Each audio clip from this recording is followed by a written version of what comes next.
Habang mabigyan naman ang may 110 mga trabahador sa barangay.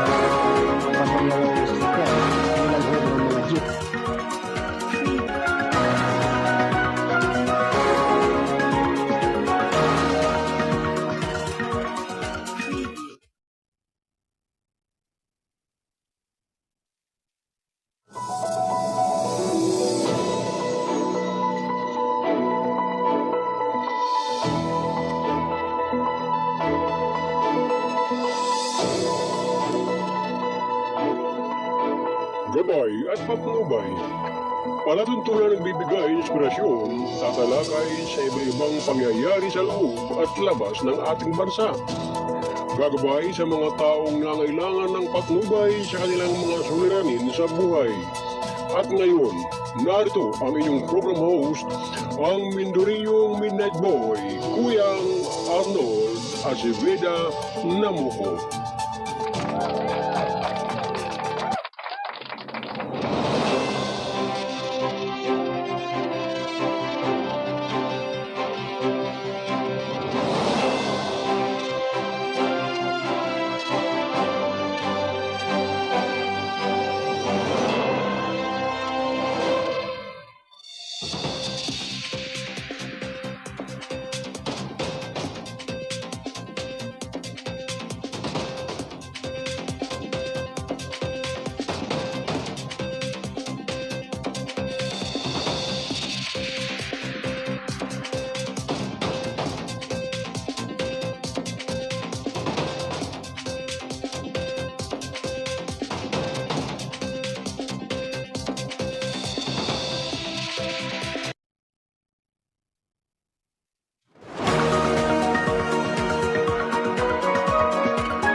Habang mabigyan naman ang may 110 mga trabahador sa barangay.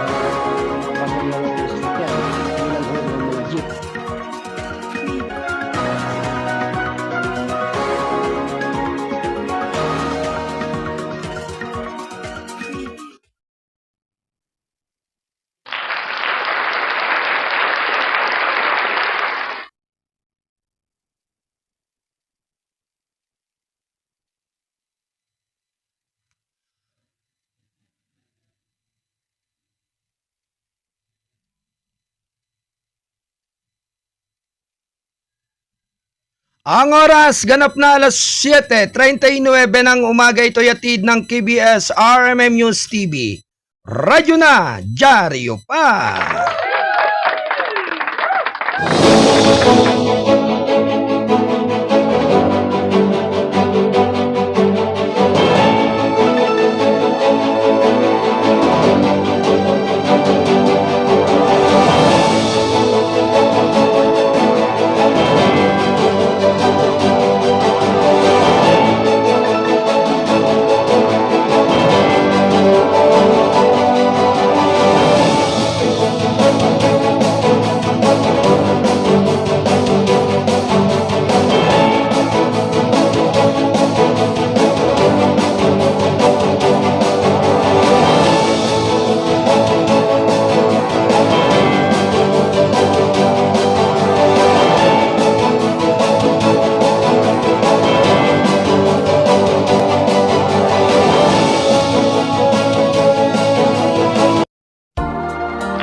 Good morning mga kababayan! Magandang umaga po sa inyong lahat, mga giliw kong taga-subaybay. Luzon, Visayas at Mindanao. Mapagpalang umaga po sa lahat ng ating mga tagapakinig. Sumusubaybay sa ating palatuntunang gabay at patnubay dito sa KBS RMM News TV. Radyo na dyaryo pa dito sa ating palatuntunan. At syempre, ngayon po ay December 3, 2024 ng taong kasalukuyan at ika nga po'y 22 araw na lamang at Pasko na. Malamig ang simoy ng hangin, lalo na po sa madaling araw, napakaginaw at napakalamig. Bagamat sabi nga'y umuulan-ulan at balaging ambon sa ilang araw na, Sabi nga ito'y nagkakapagdudulot ng kaginawaan din doon sa ibang sabi nga labis na nainitan. Sa mga nakalipas, ikangay ngayong mga araw na ito ay sabi nga makulimlim ang ating kalangitan, bagamat panakanakang pag-ambon. Kaya maya-maya po iaalamin po natin sa ating pag-asa. Sa pag-asa kung ano po ang lagay ng panahon, kung ikangay kung ano yung lagay ng low pressure sa panahon ito. Kaya sabi nga po samahan po ninyo ako sa loob ng 2 oras ng ating pagtatanghal ngayong araw ng Martes. At syempre, dito po sa ating himpilan ng responsabling mga mamamahayag. Ano man ang lahi at lingwahe mo, basta't kayo ay Pilipino, ito ang boses mo. Sa pangalan po ng ating station manager, Huyang Alan Valenzuela Bordeos, at syempre naman, ako po ang inyong abang lingkod, ang kuya ng lahat. Ang mindo rin yung midnight boy, bagamat hindi naman talaga gaanong kagwapuhan. Sigurado namang ito inyong maasahan, ang inyong kuyang Arnold, Aceveda Namuco. Ang mindo rin yung midnight boy. Patuloy na naghahatid sa inyo ng mahalagang mga balita at impormasyon na nagaganap sa loob at labas ng ating bansa. Ang KBS RMM News TV ay inyong mapapanood sa inyong mga Facebook account. Araw-araw simula 8 hanggang 10 ng umaga, official time. At syempre tuwing araw naman po ng Martes at Huwebes, ang programang Isyu ng Lipunan ni Kuyang Wayne Espino Lauson, ang Bisayang Tisoy. Tabayanan niyo po ang palatuntunan niyan susunod. Ganap na alas 7:42 ng umaga, ito yatid ng KBS RMM News TV. Radyo na, dyaryo pa. At syempre, good morning kay Emily Karakar Ramero. Magandang umaga po, at ganun din po sa lahat po ng mga taga-Kasado family. Yan. Sa lahat po ng ating mga nasa Studio 2, Bulwagan ng Balitaan, mula kay Kuyang Alan Bordeos. Yan. Sa ang ating butihing publisher, at ganoon din kay Ate Cora Biernes, kay Ate Joy Pasco, at kay Attorney Michael Bordeos. Magandang umaga po sa inyong lahat dyan. At syempre sa Bulwagan ng Balitaan, Studio 2, Kuyang Wayne Lauson. Ang ating pong nakakasama dito sa ating technical site ay si Ate Del Aldea Santos at si Ate Rose Marie Padiron sa Lauson. Magandang umaga sa inyong dalawa. At syempre sa lahat po ng ating mga nakaagapay ng mga kasado patroller sa iba't ibang area at dako ng ating kapuluan. Yan sa area po ng Metro Manila, sa Calabarzon, Mimaropa, Kamindanawan at Kabisayahan. Magandang umaga po. At syempre, ganun din po sa ating mga kolumnista at writer ng Balitang Kasado. Magandang umaga sa inyong lahat, at sa lahat po ng ating mga nakakasama sa pag-uulat. Ganap na alas 7:44 ng umaga. Ito ay hatid at sa pagtataguyod ng Gold9 Plus Probiotics, na may mga benefits effective in preventing serious illnesses and ailments like diabetes, cholesterol build-up, asthma, hypertension, and kidney disease. Help in regulating normal blood pressure, maintains normal blood sugar level, boosts immune system, helps in healing wounds faster, perks up body's immune response to stress. Gold9 Plus Probiotics, all natural extract, includes the following: Stevia plant, ampalaya, serpentina malunggay asitaba, insulin plant banaba sambong, and mangosteen. For official endorser, Dr. Ariel T. Bayra ng Gold9 Plus Probiotics. At ganun din sa paghahatid, syempre ng insensitive potes sa pangunguna po ni Kuyang Romil Dumanayos.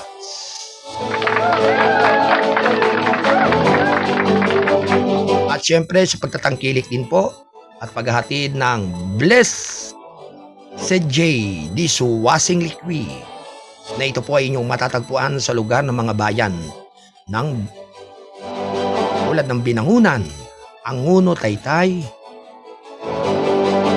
Cardona, Morong at lungsod ng Antipolo. Ang Blessed J Dishwashing Liquid ay pag-aari naman ni na Mr. and Mrs. Carolina John Antinero ng Binangunan, Rizal. At syempre mga kababayan, binabati po natin ang lahat ng bumubuo ng buong puwersa ng samahan ng RPPC. At syempre sa pangunguna po ng ating butihing Pangulo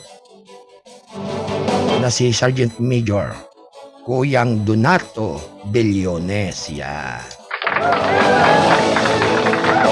Magandang umaga po sa lahat ng mga opisyales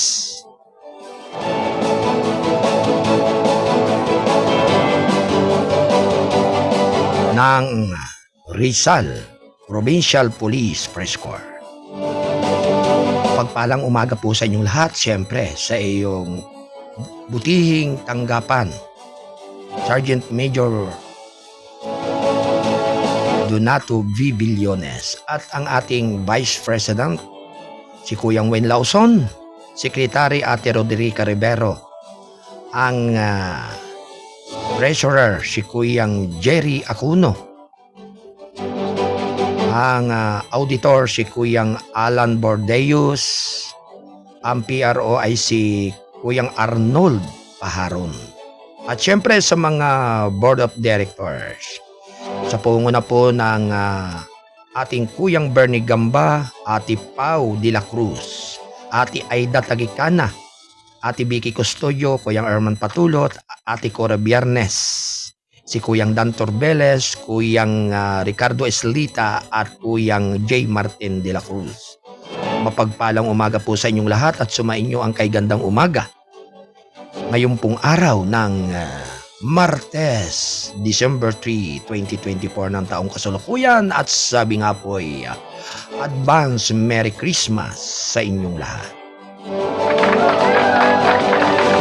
At syempre mga kababayan, binabati po natin yung ating inaanak po dyan sa lugar ng Ternate, Cavite na nagdaraos po ngayon ng kanyang birthday. Ho? Dyan sa lugar po ng Ternate na anak po ni Double L. Yan. Happy birthday sa inaanak. Medyo nalimutan ko talaga yung kanyang pangalan. Kaya paki-text lamang dito, paki-message sa Anyway, ang oras, ganap na alas 7:48 ng umaga. Mga kasado patrol, standby report. Mga ilang mga sandali ay kayo ay bibigyan na ng daan sa pagulat. At syempre, sa lahat po ng ating mga minamahal na mga kababayan dyan sa iba't ibang dako ng mundo, sa ating mga kababayang Pilipino, sa mga OFW na naririyan, mapagpalang araw po sa inyong lahat at advance Merry Christmas. Naway laging malakas at malusog ang inyong pangatawan dyan at sabi nga'y makamtan ang magandang blessing mula kay Lord sa inyong mga pinalalagyan dyan.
Ganap na alas 7:50 ng umaga, 10 minuto bago mag-ikawalo ng umaga. Tuloy-tuloy na po ang ating palatuntunan ng gabay at patnubay.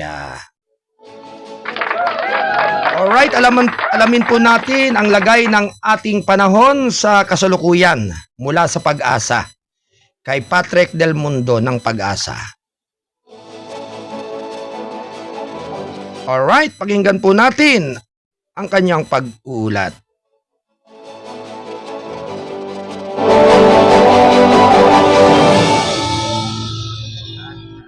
Araw ng Martes, December para sa buong maghapon at sa mga susunod pang mga araw.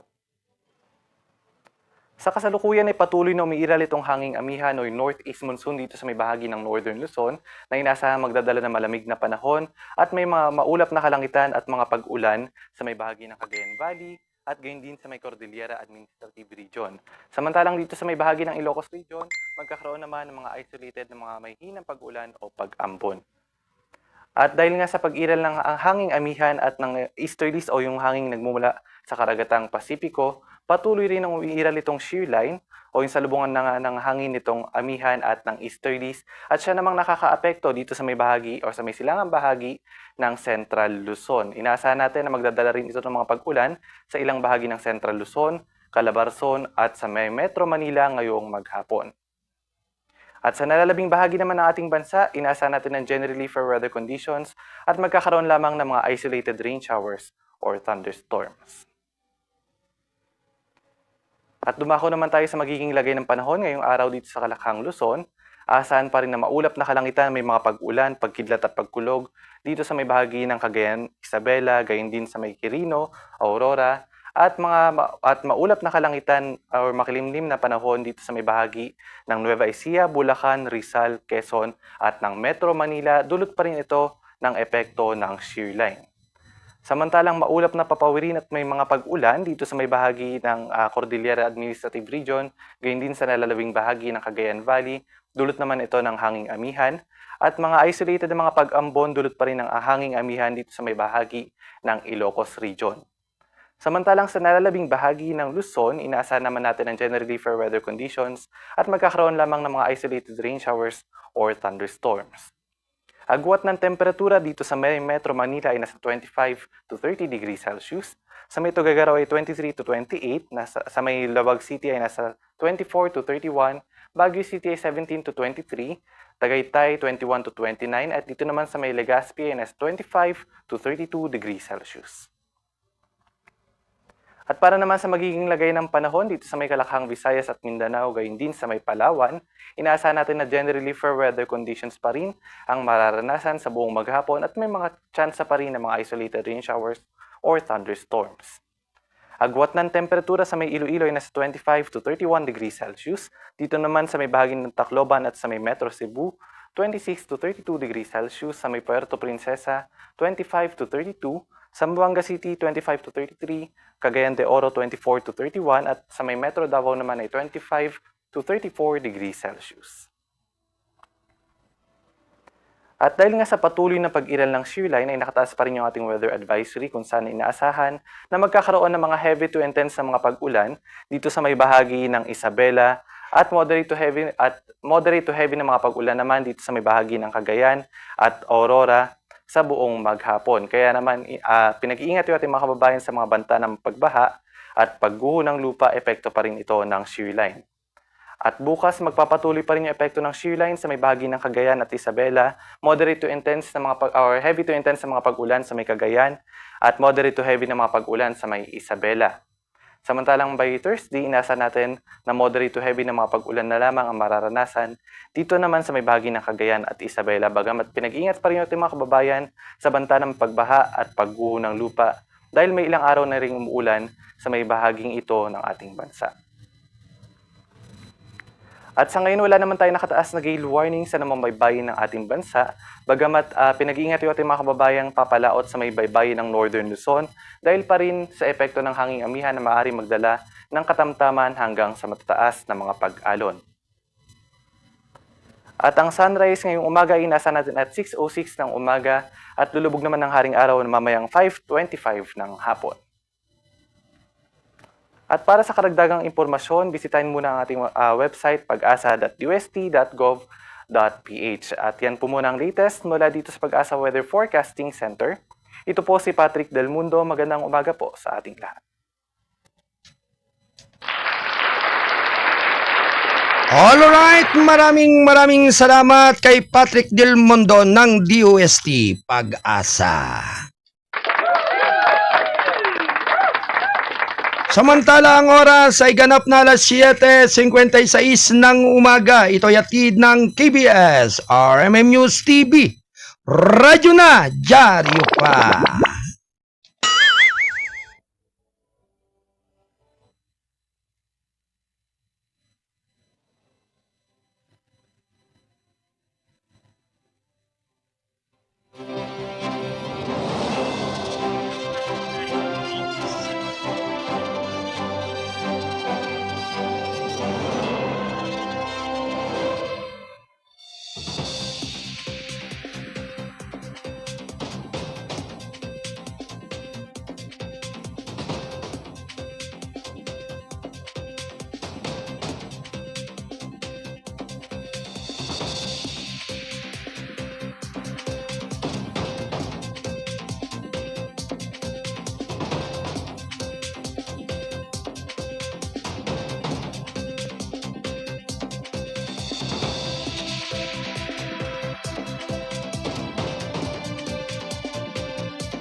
Ganap na alas 7:58 ng umaga. Ito ay hatid ng KBS RMM News TV. Radyo na, dyaryo pa. Dito sa ating palatuntunang gabay at patnubay, dito sa impilan ng responsabling mga mamahayag. Samahan po ninyo ako sa ating pagtatanghal ngayong araw nga po ng Martes. Narito ang ating mga pangunahing mga balita. Mambabatas pinagtatalunan si VP Sara claim na ibinigay niya ang pagkapangulo noong taong 2022. Round 1. Ready, go! Isang House Leader noong Lunes ang nagtalo sa pahayag ni Vice President Sara C. Duterte na maaari sana siyang manalo sa pagkapangulo noong 2022. Ngunit pinili niyang ibigay ito na napansin na ipinagpakita ng kasaysayan na ang pagkapangulo ay tinukoy ng tadhana. Kinwestiyon ni House Assistant Majority Leader at Taguig City 2nd District Representative Pami Zamora ang desisyon ni Duterte na tumakbo bilang Vice Presidente habang nagsasabing napakalaki ng suporta sa pagkapangulo. Kung ganoon, bakit hindi siya tumakbo kung nasa bag niya iyon dapat tumakbo siya bilang Pangulo, sabi ni Zamora. Sa isang press conference, 2025 na ngayon na mupasa sabihin yan, the presidency kita naman nating lahat na history destiny yan. Kung talagang para sa kanya yun, then dapat para sa kanya yun. Si Aded, hinimok ni Zamora si Duterte na tugunan ang mga kagyat na isyu hinggil sa kanyang tanggapan na sa halip na balikan ang mga nakaraang senaryo sa politika. Tinitingnan ng House Committee on Good Governance and Public Accountability ang umano'y maling paggamit ng milyong-milyong pisong confidential fund na sa ilalim ng Office of the Vice President at Department of Education sa panunungkulan ni Duterte bilang kalihim, and the course of those hearings and daming lumabas, ang daming acknowledgement receipt, ang daming lumabas na pwede naman sanang sagutin, sabi ni Zamora. Binigyan diin ni Zamora na ang inquiry na tungkol sa transparency hindi harassment dahil pinagtatalunan niya ang mga sinasabi ni Vice Presidente ng gaslighting na at terrorizing ang kanyang mga tauhan sa pamamagitan ng congressional probe. Samantala, inulit naman ni Lanao del Sur 1st District Representative Seiya Alonso Adjong ang papel ng Kongreso na pangangasiwa sa batas. Ang sinisikap nating i-exercise dito ay ang mandato ng mambabatas, sabi ni Adjong. Ang tanging paraan para malaman natin ito ay ang pananagutan ng mga tanong na ito ay pananagutan ng sino man. Yun lang naman talaga yung gusto nating mangyari. And an aid of legislation, sabi ni Adjong. Aniya ang mga investigasyon ay batay sa ebidensya, hindi personal na pag-atake. Nagkataon lang na ang mga aligasyon ng maling paggamit ng pundo ng publiko ay pawang nakadirekta sa opisina na kanyang inakupa. Sa ngayon, hindi naman natin kasalanan yun, sabi ni Adjong. Inakusahan ni First Rider Party List Representative Rhodes Gutierrez si Duterte na inilihis ang atensyon sa mga hindi solbang issue na nakapalibot sa confidential funds. Sa pamagitan ng paglalakbay sa pagkapangulo, she's answering the issue by bringing up politics and the presidency, pero sa tingin ko ang dapat nating pansinin dito ay ang isyong hindi ay ang malayo na bago pa man ang Good Governance Committee at bago pa man pinag-uusapan ng mga tao kung ito ba ay ang pagkakapangulo o hindi, sabi ni Gutierrez. Ipinalala niya na sa Vice Presidente na ang mga investigasyon ay nagmula sa budget deliberation kung saan nananatiling hindi nasasagot ang mga mahalagang tanong. Nanalo sina Pangulong Ferdinand Romualdez Marcos Jr. at Duterte sa ilalim ng Uniteam Coalition noong taong 2022 elections. Alas 8:02 ng umaga. Ito ay atid ng Balitang Kasado, ang pahayagang balanse at totoo. National Newspaper. Samantala, binabati po natin ang lahat ng mga taga-KPP, Divine Healing, dyan sa lugar ng Oriental Mindoro, sa Barangay Bangkatan, sa pangunguna po ni Brother Ansel Arroyo, ni Sister Merlina Padriquilla, likewise, ganun din po si Brother Rubin Pamilara, Koyang Gerald Gasik, si Brother Celso Cueto, Sister Analisa Minguela Gasik, at sa lahat po ng mga brother at sister, syempre sa lahat po ng mga Divine Healing diyan. At syempre, good morning sa Akbayan Partiles na ang file ng impeachment complaint kahapon versus Sara Duterte, huwag kayong mag-aaklas pag ilagay sa aparador ang inyong reklamo, sabi ni Excellency. Huwag may ano.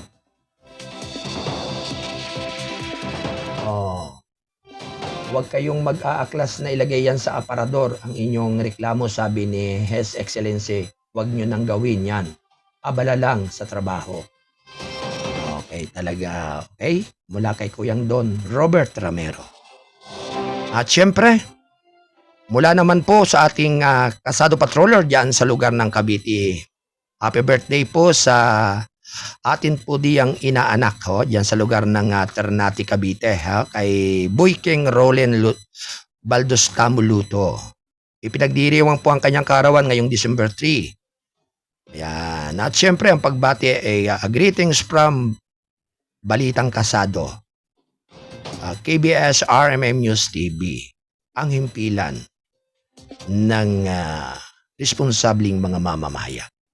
Happy birthday, inaanak, King Roland Baldos Tamuluto.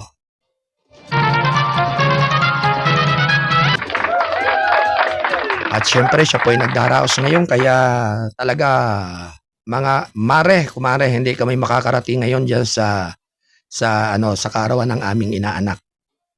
Dahil sa nagkaroon ng problema yung service ng kasado. Nagkaroon ng halos nasa isang buwan na nakatingga dun sa shop ng nagagawa. Sa sobrang pagod na inabot nung service ng kasado ay talagang na-overpatig. Kaya medyo talagang nagkaroon talaga ng trouble. Medyo mahaba-habang gawain o paggawa yung ginagawa ng dalawang mekaniko. Kaya siguro pag natapos yon, maaaring mga next year mapapasyalan namin pag birthday uli. Kaya sa talaga Pasensya na. Ganap na alas 8:06 ng umaga. Ito ay atid ng Balitang Kasado, ang pahayagang balansi at totoo. National News. Paper.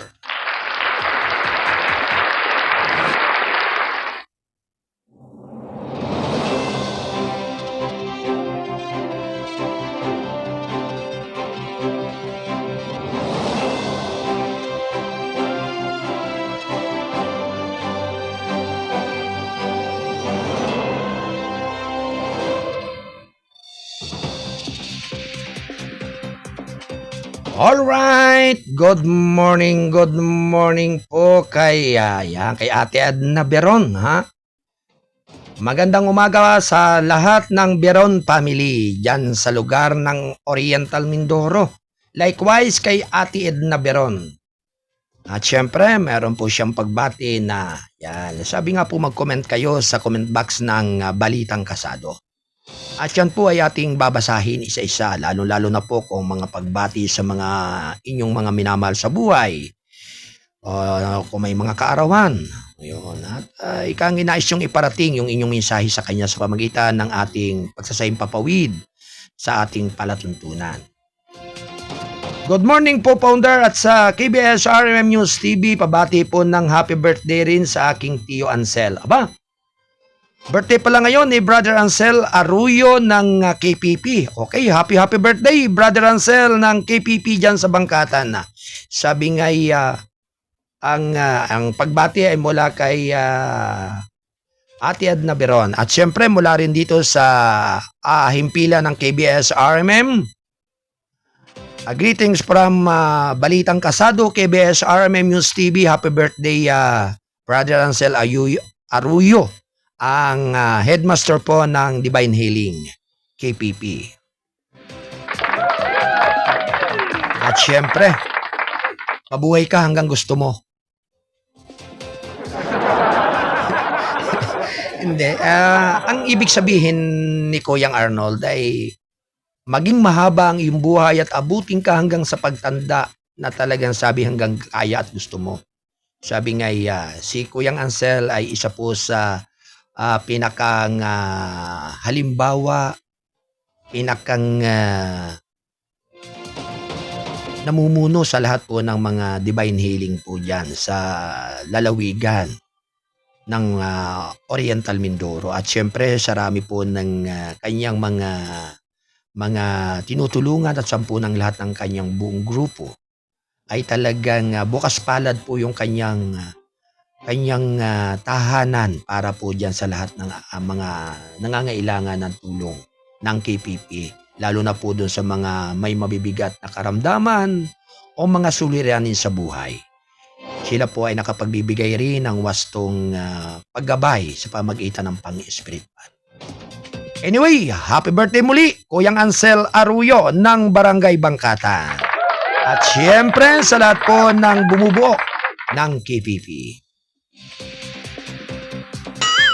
Ganap na alas 8:09 ng umaga, ito'y atid ng Balitang Kasado, ang payagang balansi at totoo. National News. First, samantala PCJ SIPS nagpatrolya sa West Philippine Sea matapos iharas ng Chinese helicopter ang mga mangingisdang Pinoy. Round 1. Ready, go!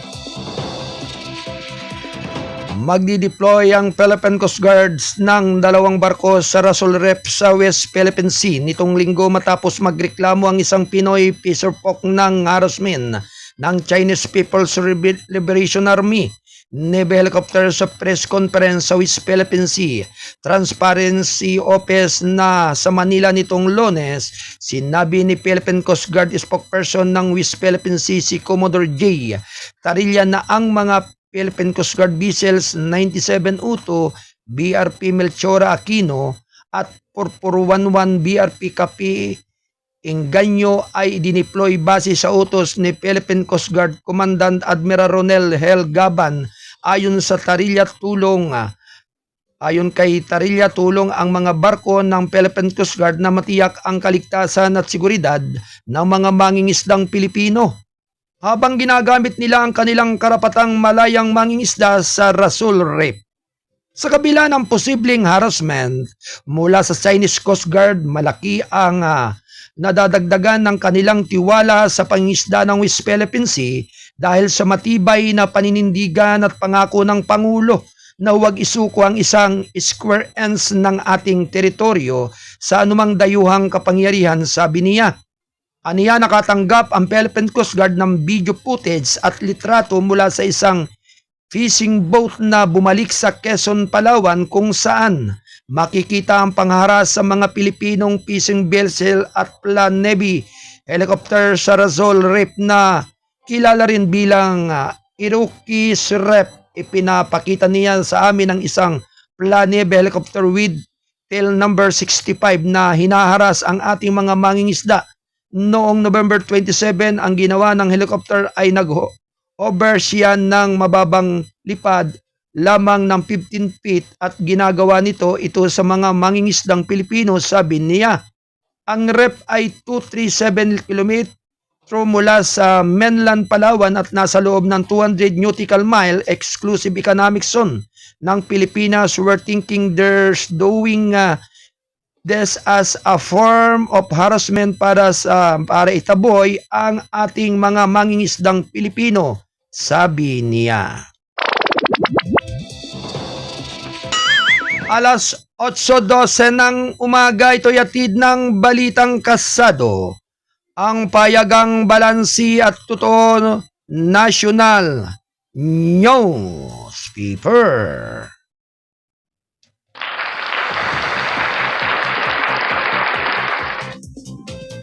Alright, puntahan po muna natin ang sunod-sunod na pag-uulat ng ating mga kasado patroller dyan sa iba't ibang area ng Calabarzon, National Capital Region.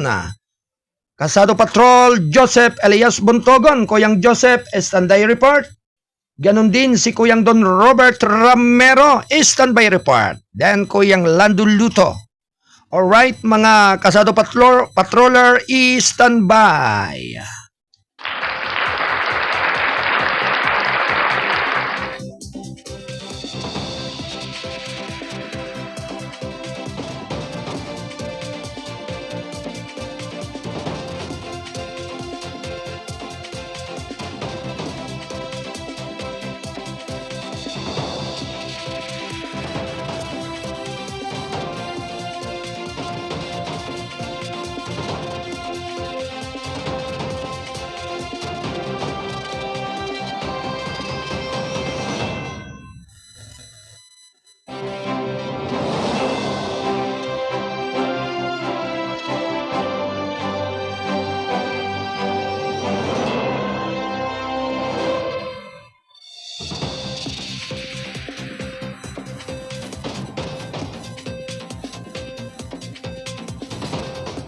Alright, mga kababayan, ganap na alas 8:14 ng umaga.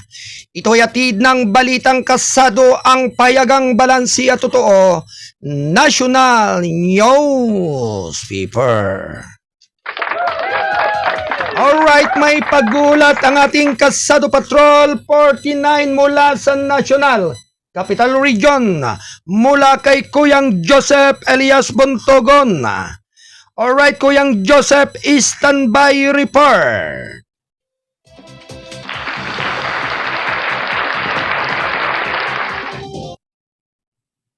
Kasado Patrol report.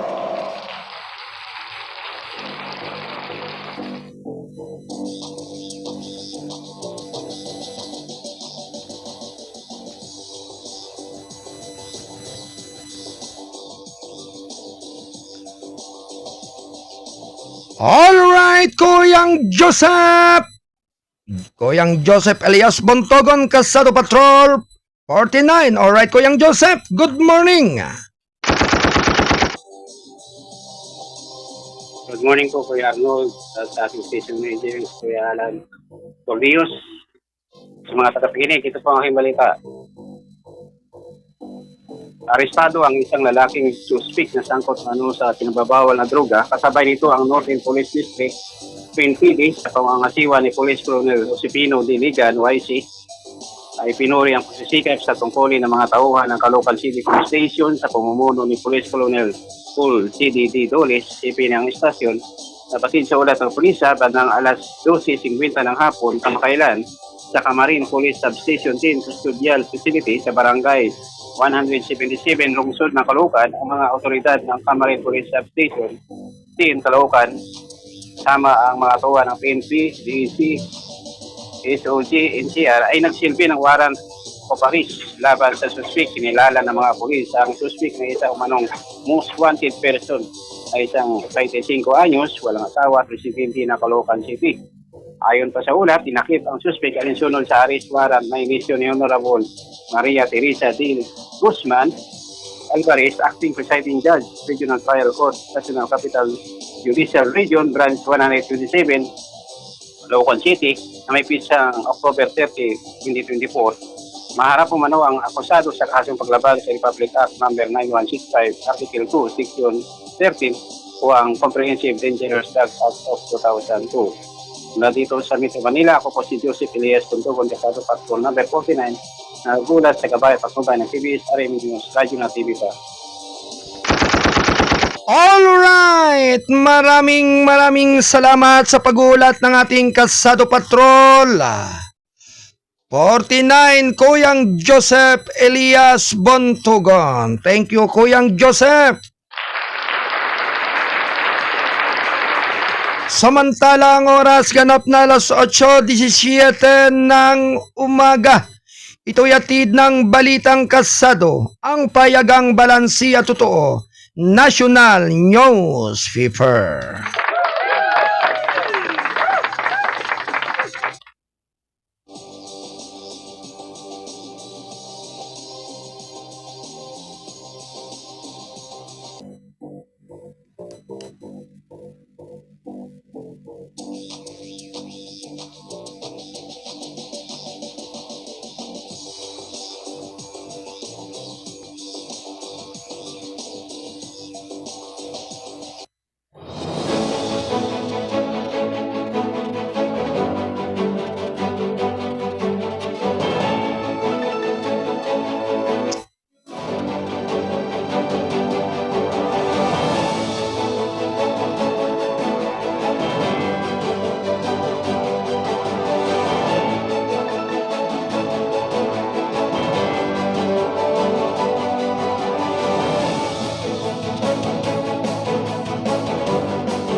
Ganap na alas 8:19 ng umaga, ito'y atid ng Balitang Kasado. At siyempre, sa pagtataguyod ng Gold9 Plus Probiotics. At siyempre, ang official endorser po nito ay si Dr. Ariel T. Bayra ng Gold9 Plus Probiotic. Tunguin po naman natin ang pag-uulat ng ating Kasado Patrol 25 mula po dyan sa lugar ng Calabarzon. Comelec, ibinasura ang pagtakbo sa Kongreso ng isang manghilot mula sa lalawigan ng Laguna. Ang buong detalye ay magmumula sa ating Kasado Patrol 25. Kuya Lando Luto. Alright, Kuya Lando! Kasado Patrol Report. Yes, Kuya Arnold. Good morning, Kuya Lando. Sige, putok mo na yan. Yes, magandang umaga sa iyo, Arnold. At makulimlim pa rin ng ating kalawakan dito sa Calabarzon, Pore. Oo. Ito, tunay nga ito, Kuya Arnold. Tama ka dyan, yung pagtakbo ng isang manghihilot na bilang kongresista mula dyan sa Laguna.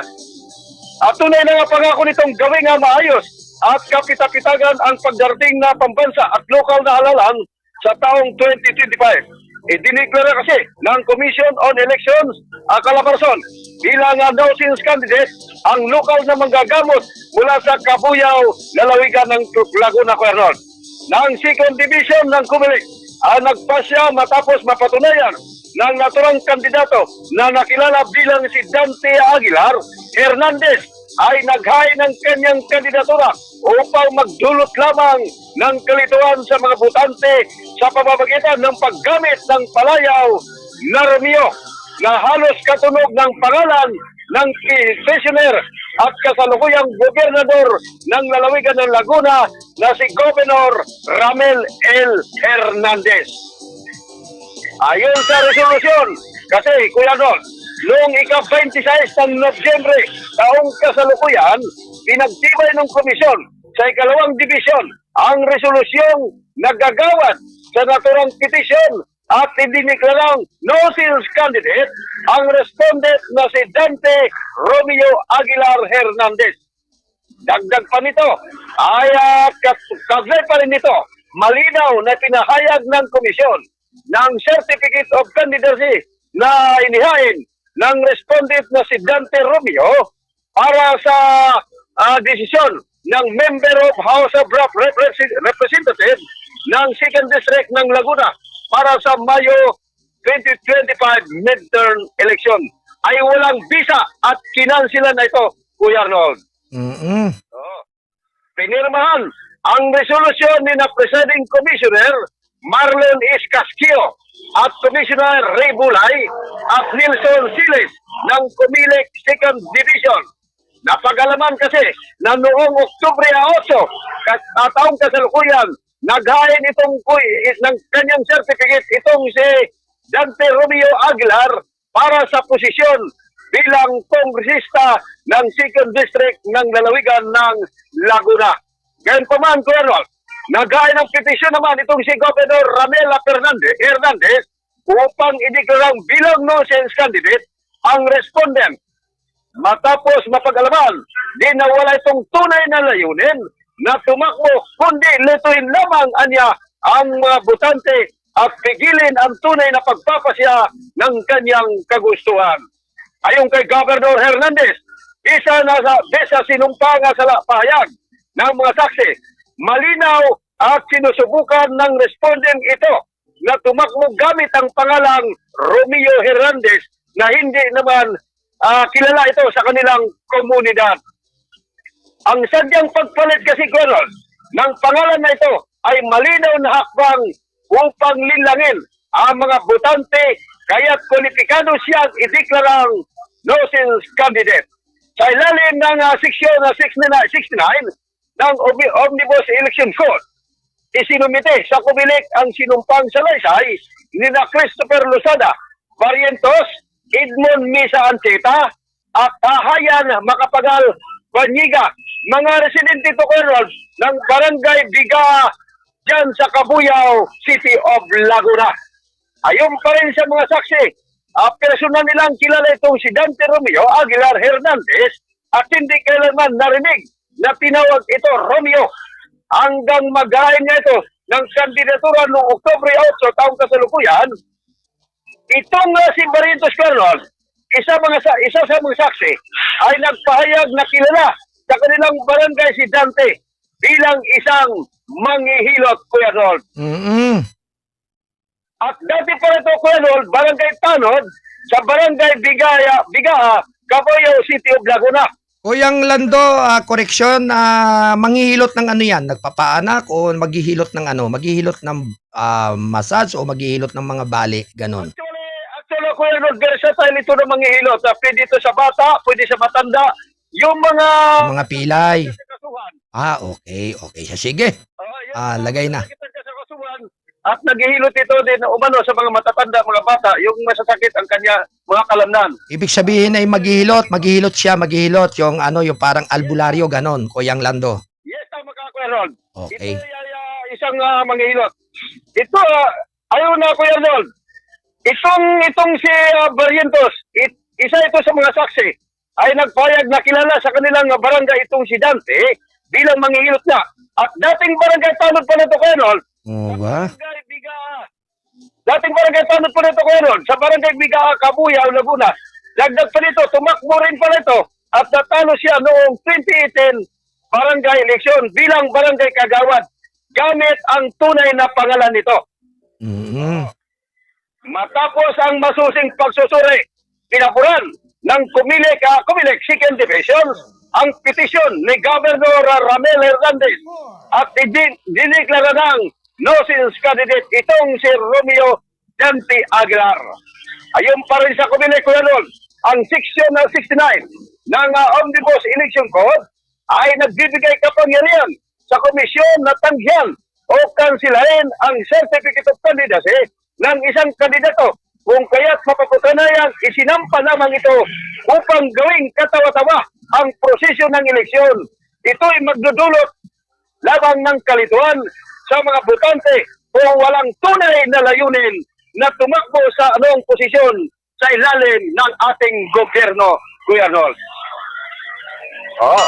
Mula pa rin dito sa Calabazo na Pore, Kasado Patrol 25, Triple L, Kuya Lando Luto, nag-uulat para sa Kabay Patubay ng CBS RMN News, Radyo na, Diaryo pa. Kuya Arnold, babatiin ko lamang. Okay, go ahead. At birthday ngayon ng inaanak namin. Yes, ako rin ka, Kuya Arnold, at pinapati ko ang aking anak na nagdiriwang ngayon, araw nito, December 3, King Roland Baldostamo Ruilia. Happy birthday, anak, at kung may pagkakataon, Kuya Arnold, ang Kasado News Team, pwede naman tayo dito mag-merienda o mag-snack sa araw nito. Oh, mag-happy-happy ka. Salamat, Kuya Arnold. Okay, thank you, Kuya Lando. At sumaikangay happy birthday sa kay inaanak. Maaari naman tayo mag-merienda dito at pagsasaluhan ang munting itong kaarawan ng aking baby boy. Okay, salamat at maging maraming pagkakataon ang ganyang klase ng kaarawan. Happy birthday, inaanak. Alright, ang oras ay ganap na alas 8:28 ng umaga. Ito ay hatid ng KBS RMM News TV. Radyo na, Diaryo pa. Ito ay sa paghatid ng Gold9 Plus Probiotics at ng Blessed JD Washing Liquid. Ito ay sa pagmamayari nga po ni Mr. and Mrs. Carolina John Antinero ng Binangunan, Rizal.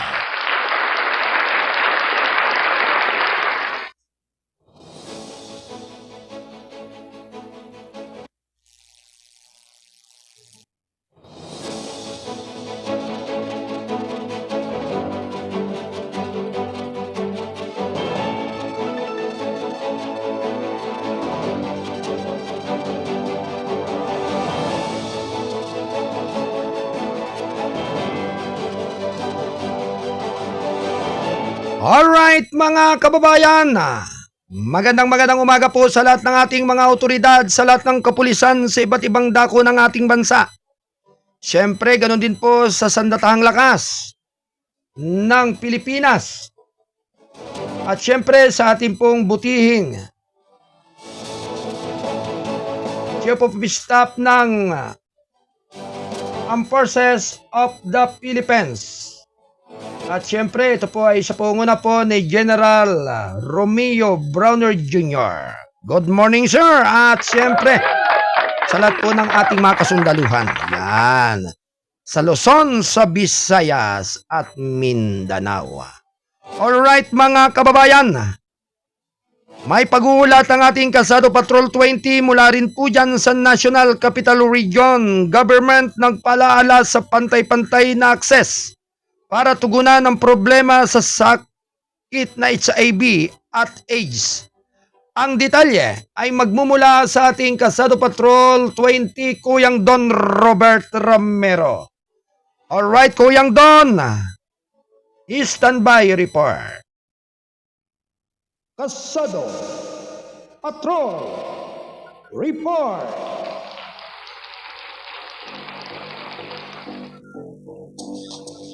Alright, Kuyang Don, nandito sinasabi mong government nagpalala sa pantay-pantay na akses para tugunan ang problema sa sakit na HIV at AIDS. Alright, ang detalye. Kuya Don, go! Good morning.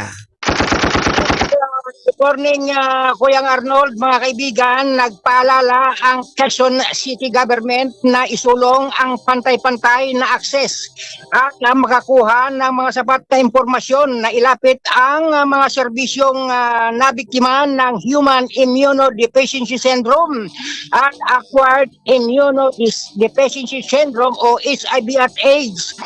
Ang pamalang lungsod ay patuloy na gumagawa ng iba't ibang hakbang sa layuning mapigilan ang pagtaas ng kaso ng HIV at AIDS sa bansa. Sa kasalukuyan niya, sa datos ng Department of Health ay nito lamang buwan ng Marso ng taong 2024 ay umaabot na sa 129,772 confirmed victims ng HIV at AIDS sa bansa. Noong nakarang araw ay ginanap dito lamang nakarang araw sa buwang kasalukuyan ay ginanap at ginunita ang nabanggit na lungsod ang World AIDS Day para ipagkaloob yung mga kalaman at kapatiran ng mga tagalungsod para makaiwas ang o magkaroon ng nakamamatay na sakit. Mula sa lungsod ng Quezon, ito si Patrol 20, Don Robert Ramiro para sa gabay at patnubay ng KBS RMM News. Charyuna TV pa. Alright! Maraming salamat sa ating Kasado Patrol 20, Kuyang Don Robert Romero.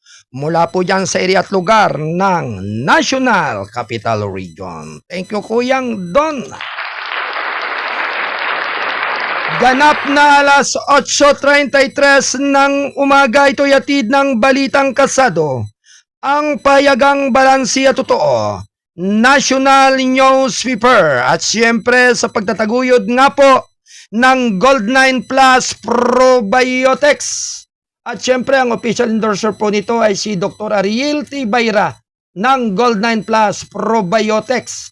At siyempre ganun din ang insensitive po test. Alright.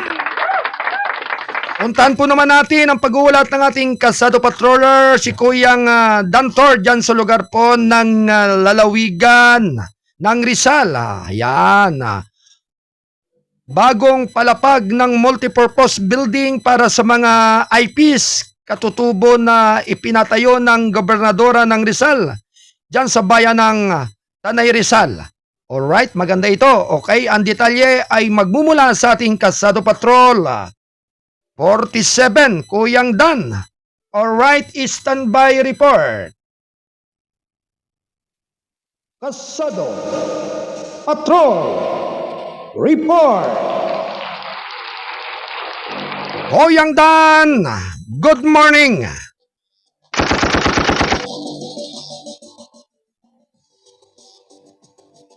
Kuyang Dan. Alright mga kababayan. Medyo, babalikan po natin sandali si Kuyang Dan. Alright, medyo nag-loss yung kanyang audio. At ito nga po ay may kinalaman nga po doon sa yung pong bagong palapag ng multipurpose building para sa IPs, katutubo na ipinatayo ng gobernadora ng Rizal. At syempre yan po ay ang buong detalye ay magmumula po sa ating Kasado Patrol 47, Kuyang Dan Torbeles. Alright, Kuyang Dan, good morning.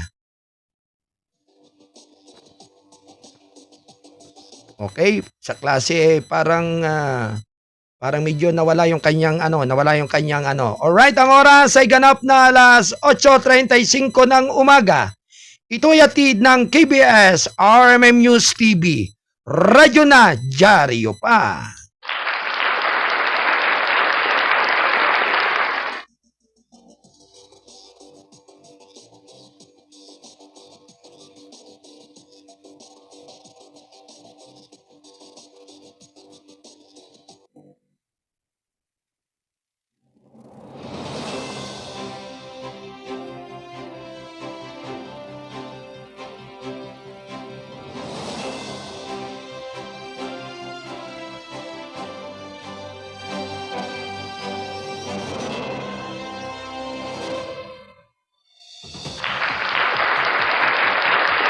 Samantala, kampo ni Kibuloy nagkonsidi ng crime detention hindi possible.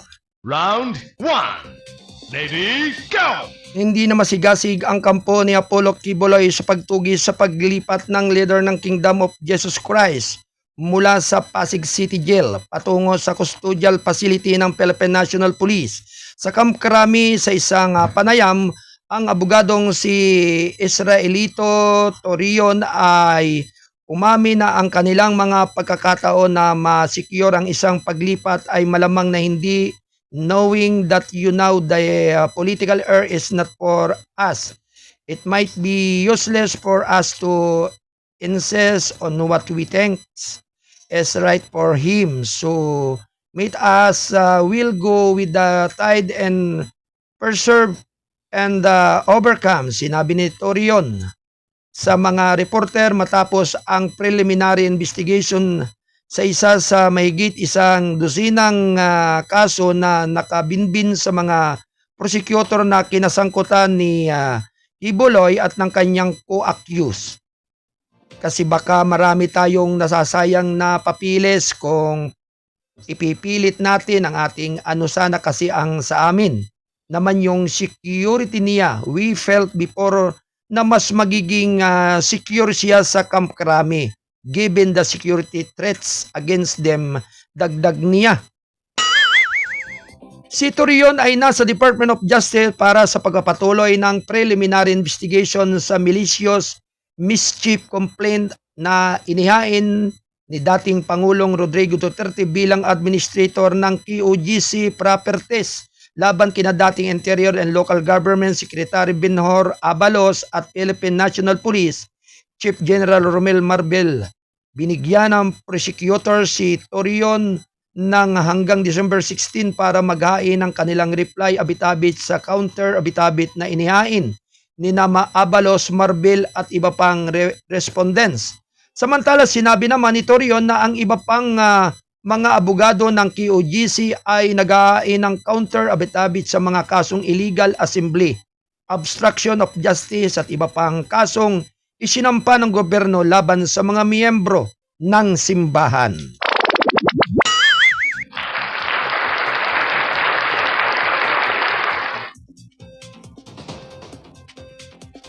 Ganap na alas 8:39 ng umaga, ito'y hatid ng Balitang Kasado, ang payagang balansi at totoo, national newspaper. At siyempre sa pagtataguyod po ito ng Gold9 Plus, probiotics at siyempre ganun din ng insensitive bote. Siyempre sa pangunguna po yan ni Kuyang Romel Domanayos. At siyempre, narito po, nasa linya po ang ating Kasado Patrol 47 si Kuyang Dan Torbeles. At ito nga po ay may kinalaman po ang kanyang report, ang bagong palapag ng multi-purpose building para sa mga IPs, katutubo na ipinatayo ng butihin gobernadora ng lalawigan ng Rizal. Ang detalye ay magmumula kay Kuyang Dan Torbeles, Kasado Patrol 47. Alright, Kuyang Dan, good morning!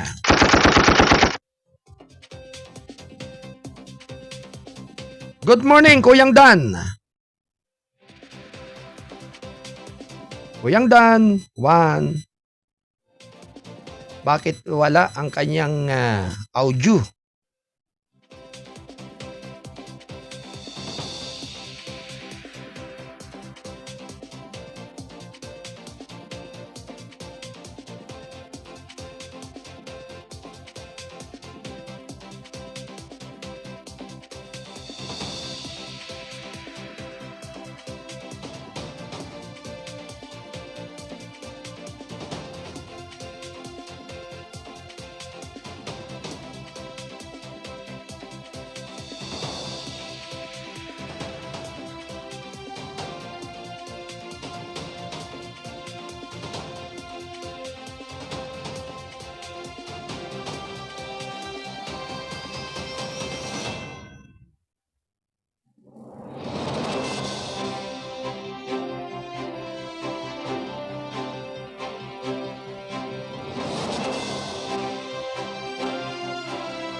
Alright mga kababayan, medyo nagkaroon lang po ng kaunting problema lamang po sa ating signal, alright?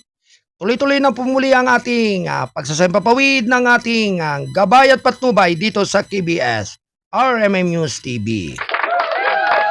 Samantala, Browner proteksyon sa dignidad ng tao sentral sa AFP missions. Round 1. Ready, go! Sinabi Lunes ni Armed Forces of the Philippines Chief General Romeo Browner Jr. na ang pagtataguyod ng dignidad ng tao sentro sa misyon nito sa protektahan ang bansa at mga mamamayan nito. Ang pangangalaga sa dignidad ng tao ay hindi hiwalay sa ating misyon. Ito ang sentro nito. Napakalayo ng narating ng AFP sa pagsasama-sama ng mga prinsipyo ng karapatang pantao sa ating mga operasyon at kultura ng institusyon aniya. Isinagawa na ang flag raising rights sa Camp Aguinaldo, Quezon City habang pinagdiriwang ng militar ang National Human Rights Consciousness Week. Binigyan din ni Browner ang matatag na pangako ng AFP sa pagtataguyod at pangangalaga sa karapatang pantao. Bilang batong panulok ng mandato nito, ipinalala rin niya sa mga tauhan ng AFP ang kanilang papel bilang tagapag-alaga ng konstitusyon at tagapagtanggol ng mga pangunahing karapatan ng mga Pilipino. Ang Republic Act 9201 ay nag-uutos ng paggunita sa National Human Rights Consciousness Week mula December 4 hanggang 10 ng bawat taon. Ito ay alinsunod sa pagdiriwang ng December 10 bilang International Human Rights Day. Binigyan din ito ang patuloy na pagsisikap ng AFP na mapaunlad ang kultura ng paggalang, pananagutan at integridad sa hanay nito. Ganap na alas 8:44 ng umaga, ito'y hatid ng Balitang Kasado, ang payagang balansiya totoo, National Newspaper.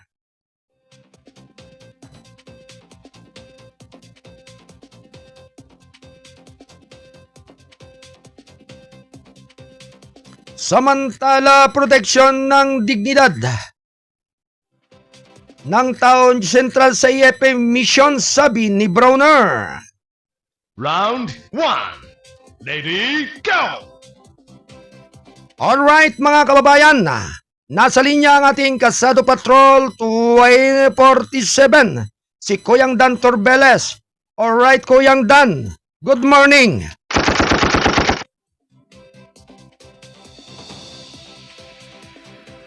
Alright, talagang wala si Kuyang Dan na. Kuyang Dan.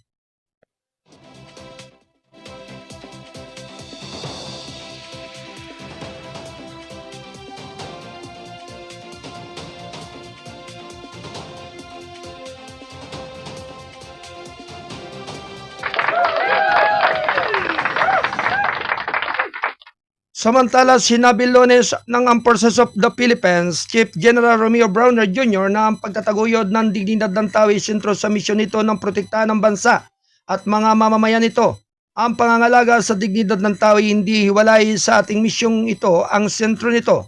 Napakalayo ng narating ng AFP sa pagsasama ng mga prinsipyo ng karapatang pantao sa ating mga operasyon at kultura na institusyon aniya sa isinagawang flag raising rights ay sa Camp Aguinaldo, Quezon City.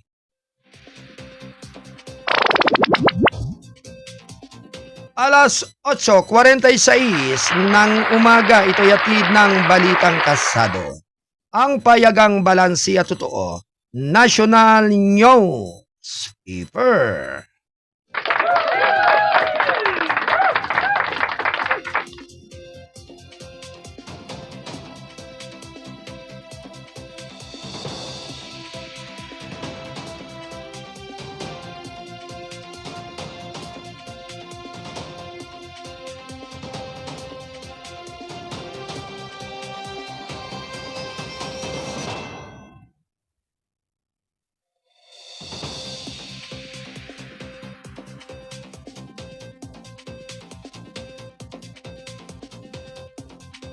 Alright mga kababayan, may pagulat ang ating Kasado Patrol 22 mula po dyan sa area at lugar ng Pasig.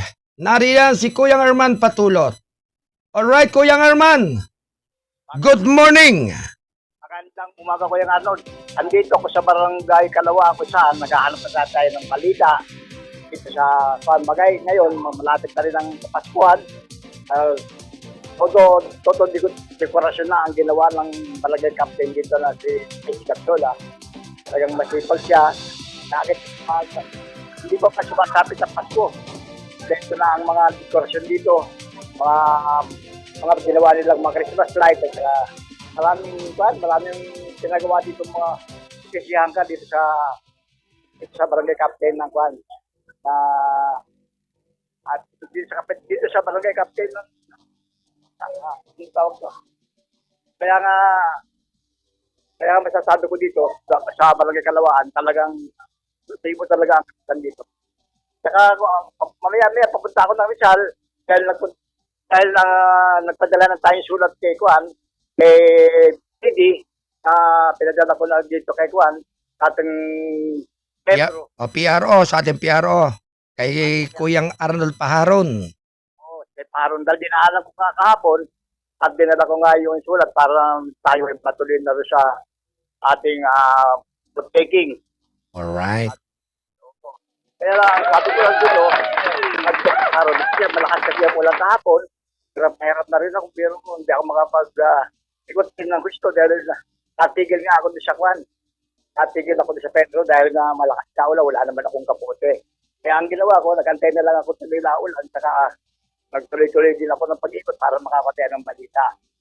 Ngayon, kasi katulad ng si Kwan, si Alan Dilo, si Mayor, laging nakikita ko, laging nando doon. At talagang activo rin siya sa kanyang mga pangungumpanya at sa kanyang pag-kasikaso niya kanyang matauhan. Pero dalawa lang naman sila maglalaban. Kung tutusin, hindi natin malalaman kung sino talagang ang pinakamagaling sa kanila dalawa. Magsusubukan talaga yung karayong politiko lang may ambisyon na tumakbo. Kaya malalaman din natin. Ibig sabihin, ang kalaman ni Mayor Alan De Leon ay ang dating Mayor Jorik Gacula. Yun ba yun? Ang tinutukoy mo, Kuyang Arman? O yun nga, si Jorik Gacula ang kalaban niya, yung tinatawag nating Darwin ng Taytay. Yung dating Mayor. Okay. Maganda yan. Nagkakayo one-on-one. Agila lang. Ngayon, dyan magkakasubukan kung sino talaga ang magaling.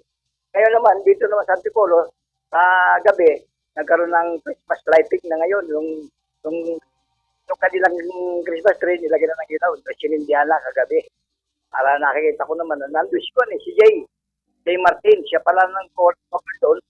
Sa na yun, siguro, kasi hindi ko na alaman na meron palang Christmas light na magpapailaw doon sa Antipolo City. Kaya hindi man ako nakapunta sa nakasya ng ulan. Dapat alam na mangyayari sana doon. Kasi hindi nga ako nakaalis dahil nga hindi lang ulan na ating nararanasan kahapon.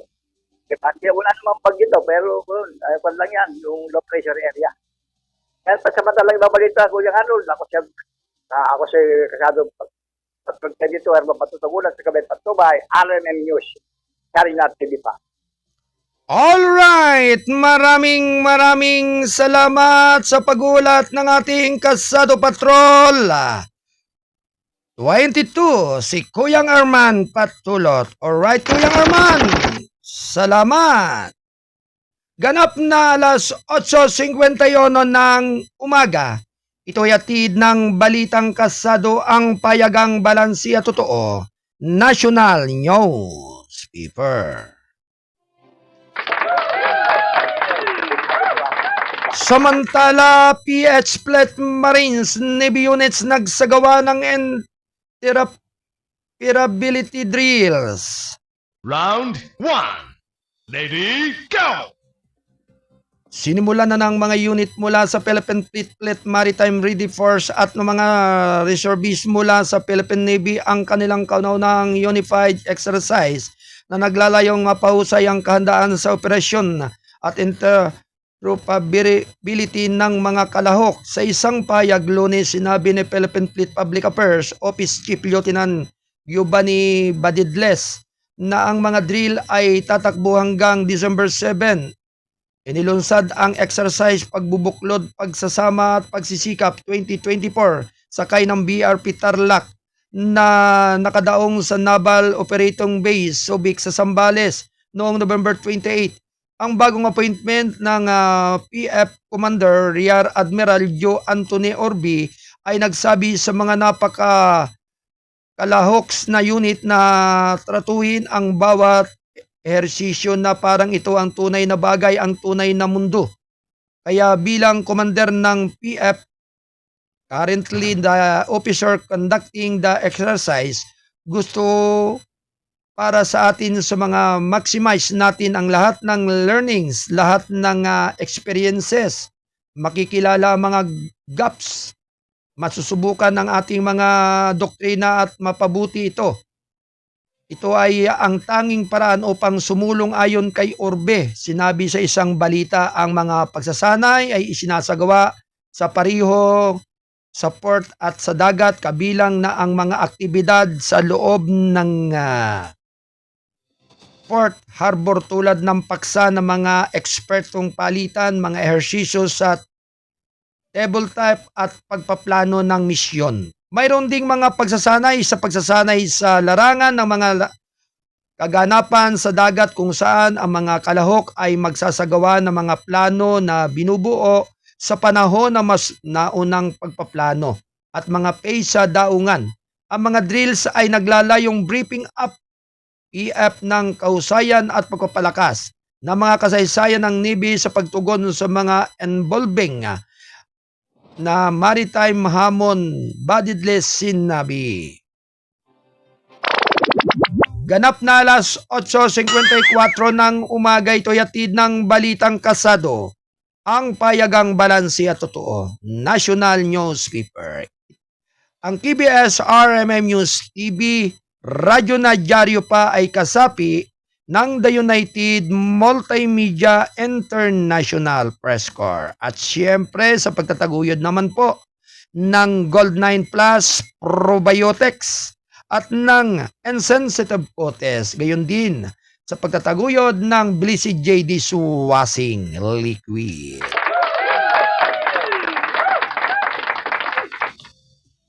Samantala,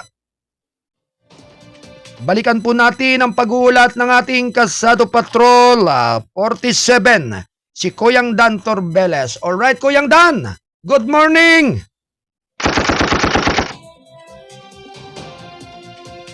Kuyang Dan! Nako, medyo may problema ang audio ni Kuyang Dan. Kaya Kuyang Dan, pakipaayos mo dyan sa iyong technician dyan para marinig ka. Alright, babalikan po natin si Kuyang Dan.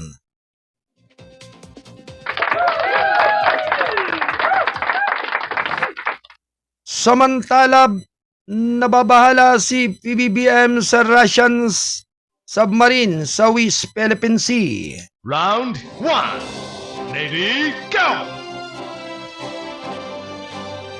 Ipinahayag nitong Lunes ni Pangulong Ferdinand Romualdez Marcos Jr. ang pagkakaalarma sa nakitang Russian attacks submarine sa West Philippine Sea na nagsabing napakabahala nito. Unang naobserbahan ang submarine 80 nautical miles kaluran ng Capi, Calabiti sa Occidental Mindoro.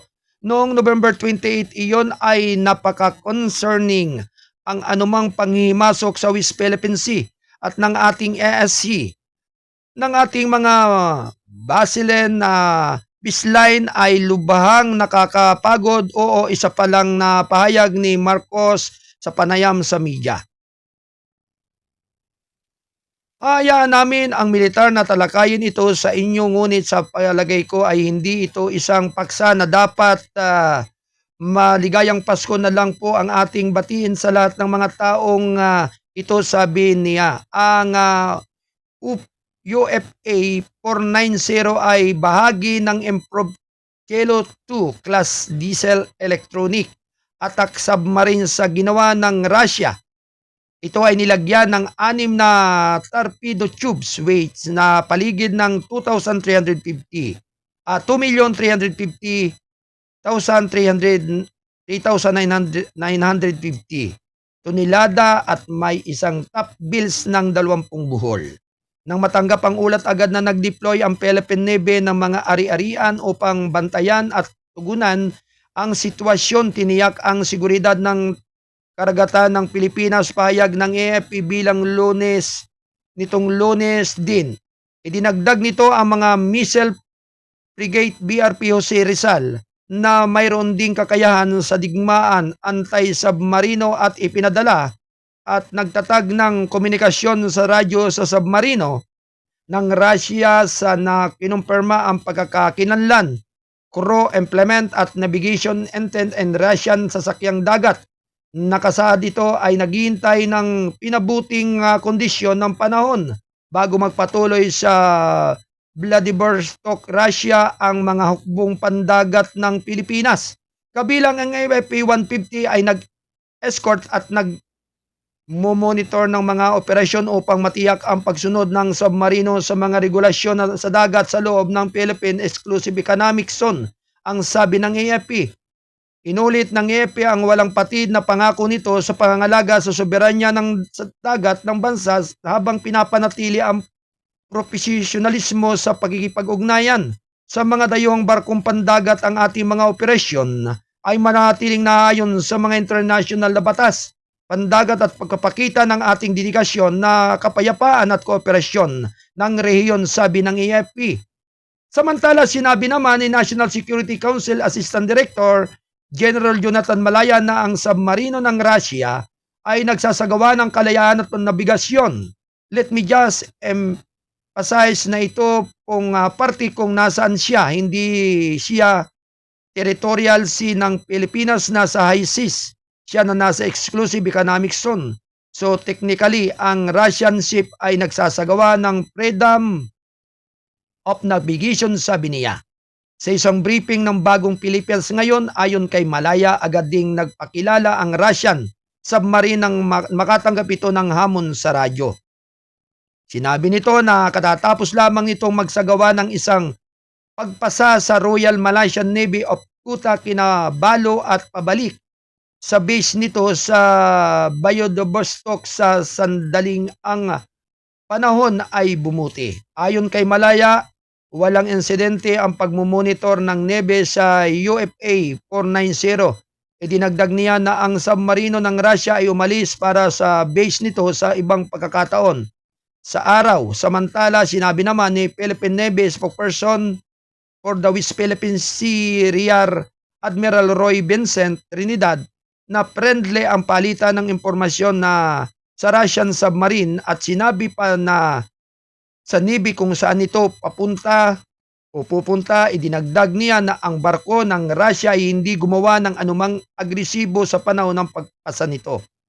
Sa tanong kung kailangan ipa ng foreign vessel para humingi ng permiso bago dumaan sa Pilipinas, sinabi ni Trinidad na hindi na kailangan sa ilalim ng Freedom of Navigation na ginagarantiya ng United Nations Convention of the Law of the Sea.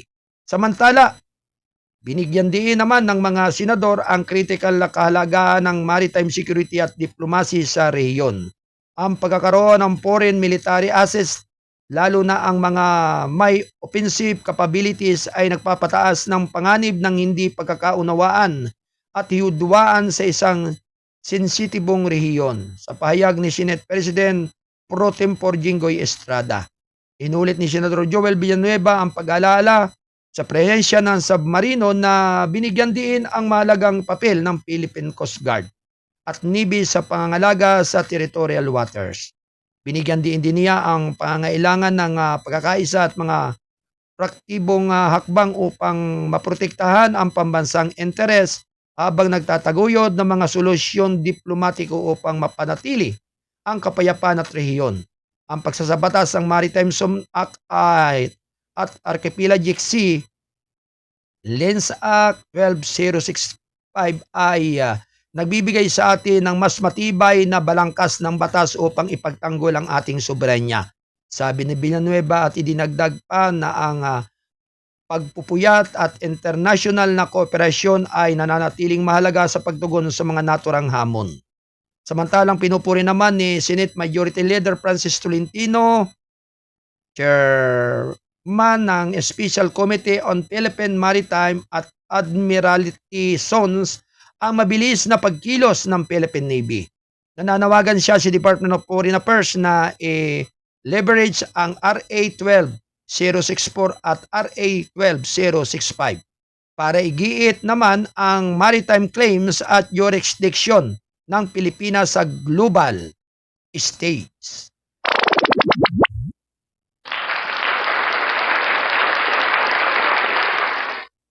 Samantala, NTF-ELCA kritika ng makabayan sa panawagan ng PBBM laban sa impeachment kaduda-duda. Round 1. Ready, go! Samantala, nag-cure ang National Task Force and Local Communist Armed Complex sa mga mambabatas ng Makabayan Bloc dahil sa pagkondina sa apela ni Pangulong Ferdinand Romualdez Marcos Jr. sa Kongreso na huwag magsampa ng impeachment complaint laban kay Vice President Sara Duterte. Sa isang pampupulitikang tinatanawin kung saan ang bawat galaw ay maaaring mag-alon sa buong pambansang katatagan, ang Makabayan Bloc sa kapulungan ng mga kinatawan ay palaging nangunguna sa pagyanig ng bangka sa bawat pagliko. Sabi ng NTF-ELCA sa isang pahayag Linggo, ang pagkundina nito kamakailan kay Pangulong Ferdinand Marcos Jr. dahil sa umano'y pangihimasok nito sa mga plano sa impeachment laban kay Vice President Sara Duterte ay nagre-rex ng oportunismo at karapat dapat na suriin dahil sa mga inihayag nito tungkol sa tunay na motibasyon nito. Sinabi naman ng katawan ng mga dual approach ng Bloc na nananawagan ng impeachment laban kay Duterte at pagkundina kay Pangulong Marcos dahil sa hindi umano pagsuporta dito ay maaaring tila isang luhikal ng isang suntok ng 2 beses. Kasi hinihingi nila ang accountability sa Vice Presidente samantalang binabatikos nila ang Pangulo kapag ayaw nitong sumakay. Tulad ng isang brat na nagtatapo ng galit ang makabayan dahil ang taong tila inaasahan nila ay nagdidistansya sa kanilang agenda, dagdag ng NTF-ELCA. Gayon din kung ang impeachment ay tungkol sa katanungan at pananagutan bakit dapat maging salik ang pagiging neutral ng punong ehekutibo o kahit opposition, hungkag, ang kahilingan ng makabayan para sa legislative independence kapag sabay-sabay silang humingi ng executive validation para sa kanilang sinister crusade, dagdag nito. Sinabi rin ng NTF-ELCA na ang panawagan ni Pangulong Marcos sa mga mambabatas ay na-drop na ang impeachment proceedings ay panawagan para sa pambansang pagkakaisa at layunin na aniya ay tila napaka-allergic ng Makabayan Bloc.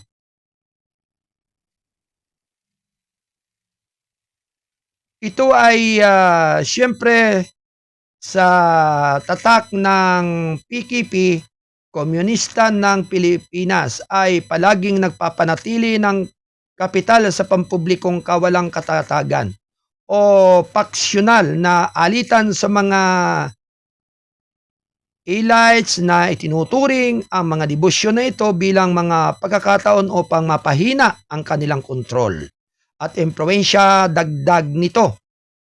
Ang Makabayan ay binubuo ng mga ACT teachers, Gabriela Women's at Kabataan, pawang may mga incumbent representatives sa Kongreso at Bayan, muna anak pawis.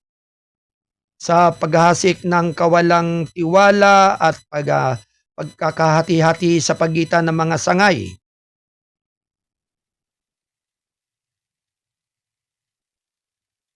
Ng pamahalaan, sinabi ng NTF-ELCA na pinahina ng Makabayan Bloc ang mismong mga institusyon Sinabi nilang bahagi ito, idinagdag din ito ang mga na ang matatag na kapaligiran pampubliko ay mahalaga para sa epektibong pamamahala. Ngunit ang kanilang mga aksyon ay nagpapalalim lamang sa mga bali sa loob ng sistemang pampulitika ng bansa. Ang galit ng makabayan sa umano'y panghihimasok ng Pangulo ay isang halimbawa ng textbook ng pagsasamantala ng tensyon para sa pampublikong pakinabang ayon sa NTF-ELCAC. Ang pahayag naman ay tila upang iposisyon ang mga ito bilang mga tagapagtanggol ng konstitusyonal na paghihiwalay ng mga kapangyarihan, gayunpaman ang oportunistang motibo ay nagtataas ng mga tanong sa paggawa ng malakas na proklamasyon.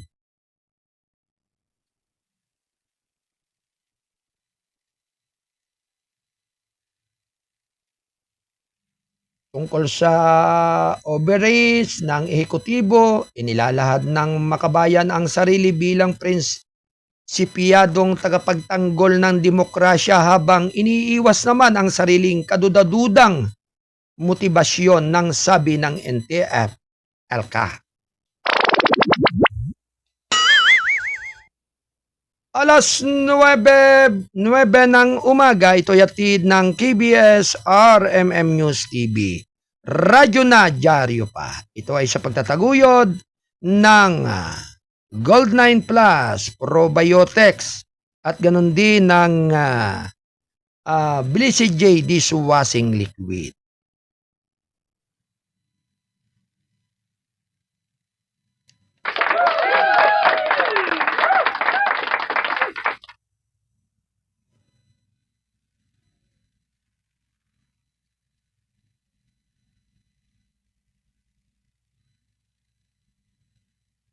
Bluetooth disconnected.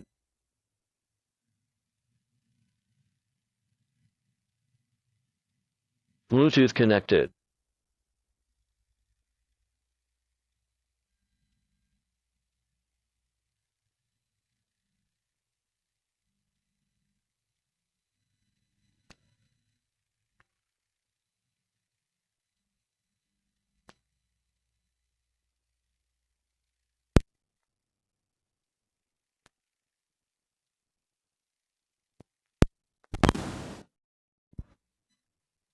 Bluetooth connected. Turn on voice priority. MC mode.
Bluetooth disconnected.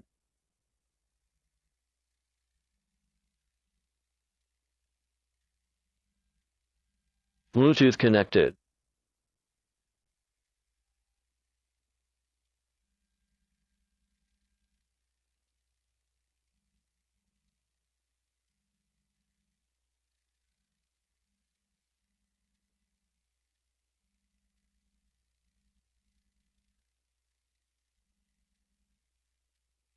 Bluetooth disconnected.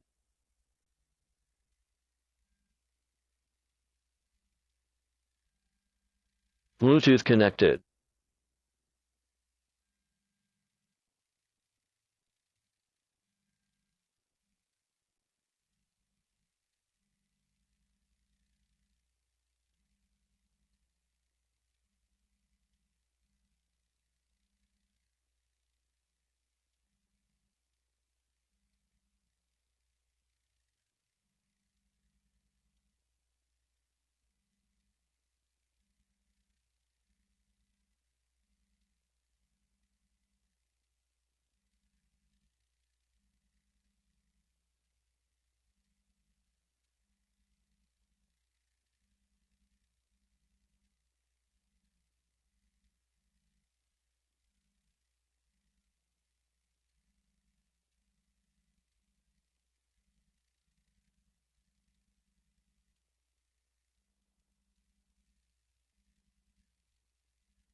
Bluetooth disconnected.